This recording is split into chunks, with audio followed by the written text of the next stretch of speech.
I'm Freddie, and today I'd like to welcome you to my workshop. We're going to make a traditional bench that I feel anybody can make. I'm going to go to the wood pile, pick out a couple of sticks, come back, and we're going to make the bench.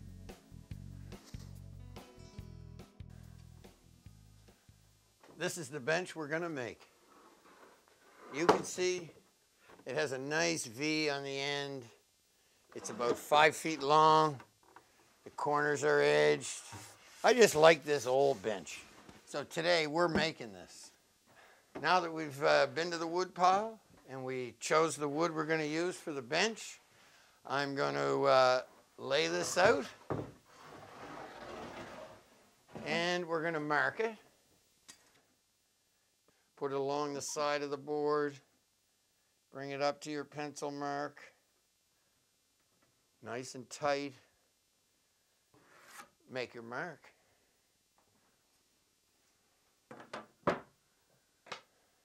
So what we're going to do is cut this, but before I cut it, I'm going to mark the two uprights.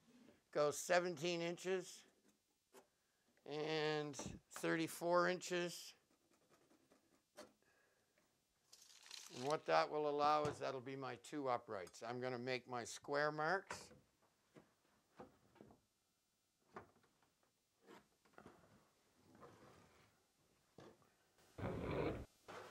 What I'm going to do is position my wood across my table, my work table, and I'm going to make my first cut here. To do that, if I just took my saw and tried to cut that, the wood slides, moves. So I'm going to clamp this to the table. And to do that, I take a couple of small quick action clamps, put them on, tighten it. Wow, is that the mail lady? No. Skill saw. Always have to do with a skill saw when you're going to make a cut is don't jam it into the wood too soon. What you want to do is let the RPMs build up and you'll kind of hear that.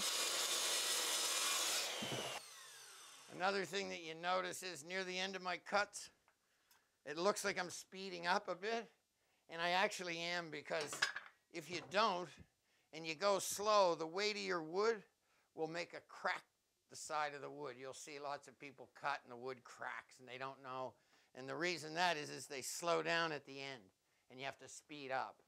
And that will prevent your wood from cracking. Oh. It's a long way down. All right, we'll keep cutting. So we've now completed our first upright. First cut's made. Now we're going to cut the second upright and the bench seat.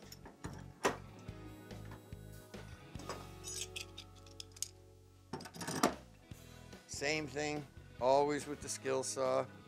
Always be safe, be aware where you're cutting.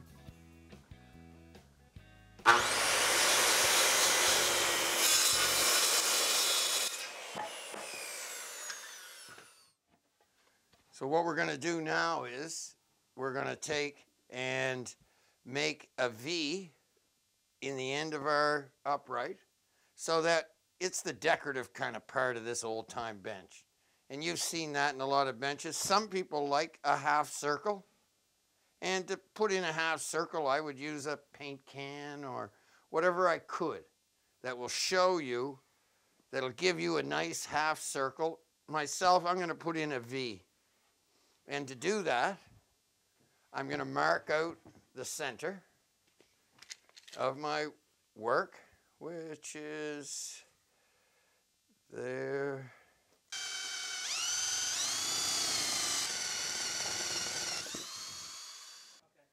Okay, so now what we have is the hole centered 8 inches up and our two 3-inch marks. So what we're going to do is draw a line from that 3-inch mark to the edge of the hole.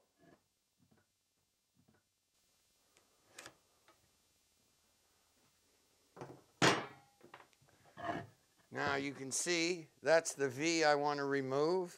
You can see when I cut up here, there's a half round of that circle so that these two cuts don't meet and don't create a weak point in the upright. So now I'm going to cut them.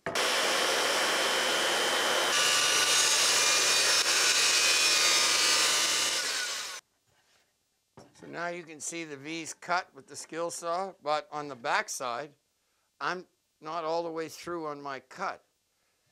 The reason that is because the skill saw is circular, and when I come in here, the underneath is a back cut. So now what I'm going to do is take a handsaw and clean that out. And I'll do it right here. Look.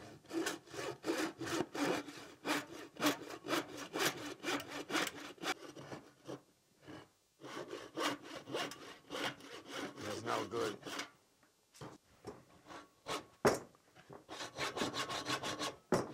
Remember I said clamp your work? This is why you clamp your work. I'm going to do it just so you see. And I'll probably try to cheat and only use one clamp. No, because then that's trouble. So now I'm ready to finish the cut. I should have done this first. There's the V out. What we have to do is cut out for the two rails that are going to support the bench seat.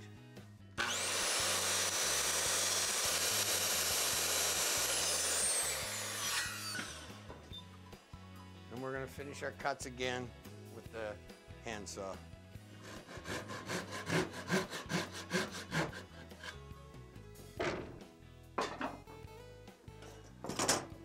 I always like to do a little kind of cleanup before I start assembling.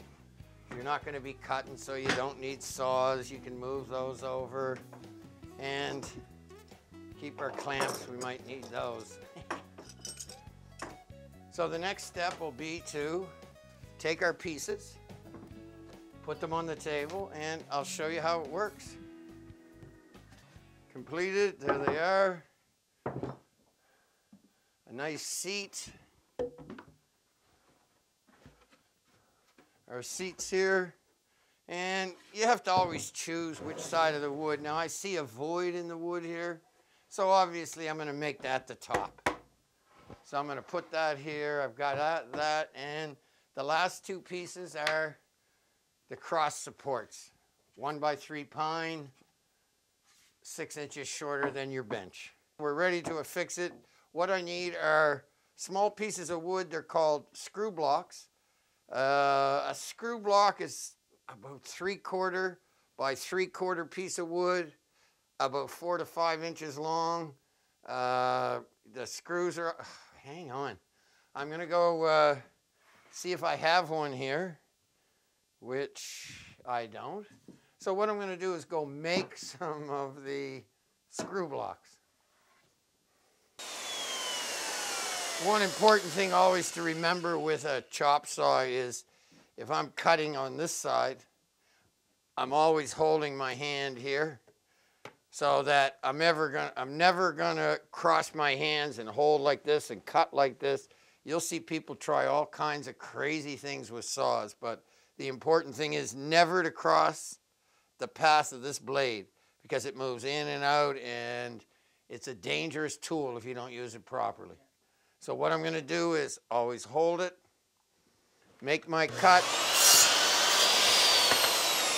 take away my piece, slide my board in, and I'm ready to cut again. Okay. There, we got our screw blocks. So now what I'm going to show you is how to mark them. I better move this probably in the way a little bit.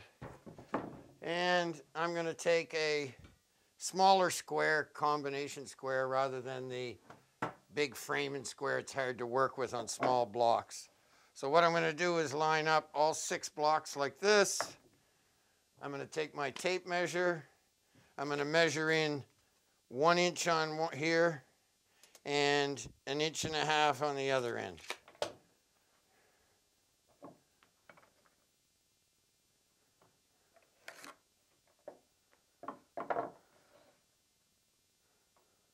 Oh, all right. Now what I have, you can see here the 1.5 inches, the 1 inch. Now what I'm going to do is turn all the blocks 90 degrees.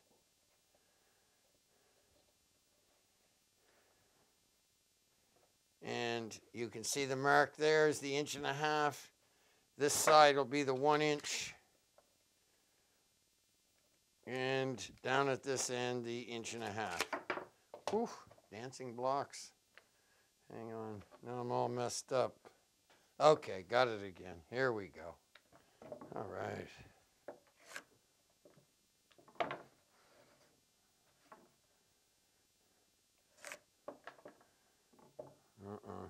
Screwed up.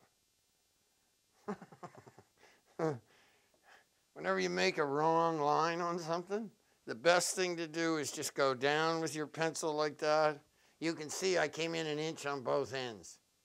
And you can also see that my mark here was at 1.5 inches. I don't know how I did it, but I did it. So there, now you can see that it's the proper distance. And if we turn them all 90 degrees again,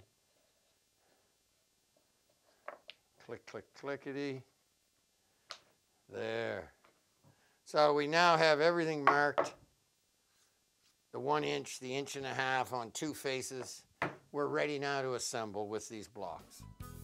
You love the moon, the stars in the sky, have dreams you wanna fly. Slow it down, slow it down, please slow it down. Don't wanna miss a thing.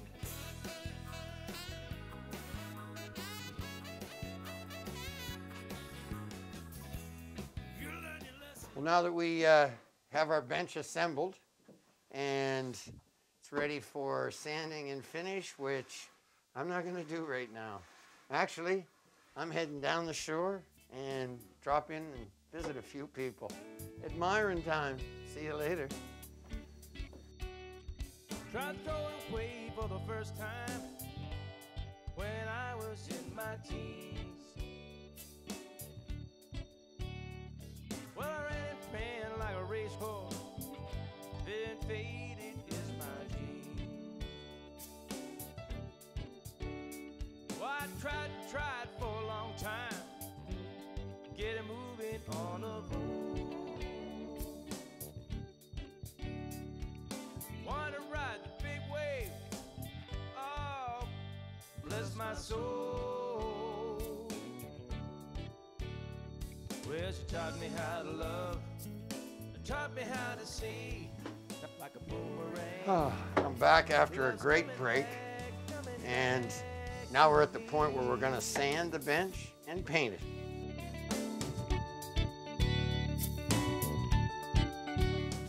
So I'm ready to paint except for one thing. Every time I paint, I seem to get a little bit on me. So I'm going to put on a painting smock. Okay. So now that the bench is painted, I put away my paint. I'm looking outside. It's looking like a nice day. And I think I'm going to go have lunch. I watched my children play. Years ago, that was me, yeah. Well, she taught me how to love, taught me how to see, like a boomerang. Love's coming back, coming back.